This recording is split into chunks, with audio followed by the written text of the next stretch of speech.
all we've really received is an outline. There's so much still that has to be, reduced to an agreement. All the things that you mentioned, some of them are still out there that have to be agreed upon. So even if, even if an agreement was in place, I'm not sure I could answer the question, but there's not even an agreement in place. Okay, so to simplify it, is there generally, do you feel like you have a green light to go out and spend as needed Once again, all we have is an outline, but my understanding of the outline and based on our financial structure, we would be very limited in what we can do with our team in terms of free agency in the next 2 weeks. For the unsigned players from last year's roster, which representatives is in without indicating, exactly, well, I don't have a problem. We can talk about players. We've been in touch with Shannon Brown's representatives.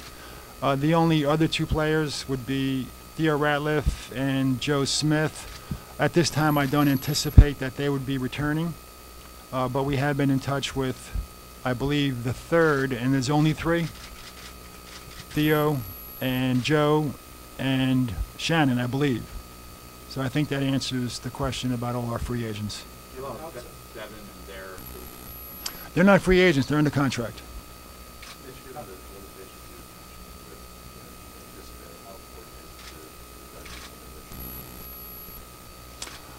Well, every year that he's been with us, he's been a free agent, and he's been out into the marketplace, looking at his opportunities.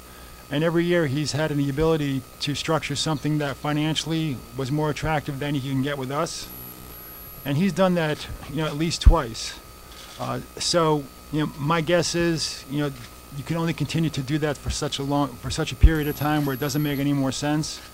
So I would think that this year he would look for, and he'd probably get a package financially that's much more attractive than we could offer under the present rules.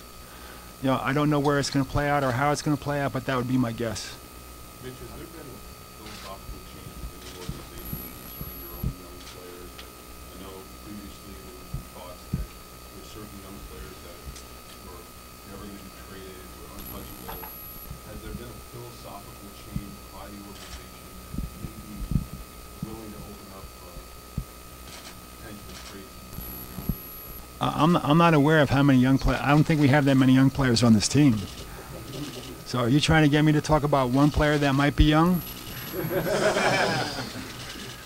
Yeah, I would.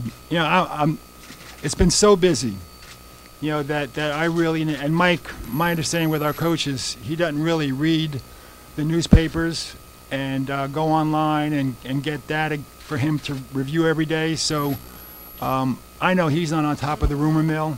And, for the last week or so, I'm not really on top of it either. But I understand a lot of our players' names, have been out there, and maybe that's the one name you're referring to. In terms of a philosophical change, no, there's not been a philosophical change. At least nothing that's been discussed with myself and Mike and ownership. But having said all that, you know what the job of a general manager is, which is to continue to look for ways to improve the team, and we'll continue to do that.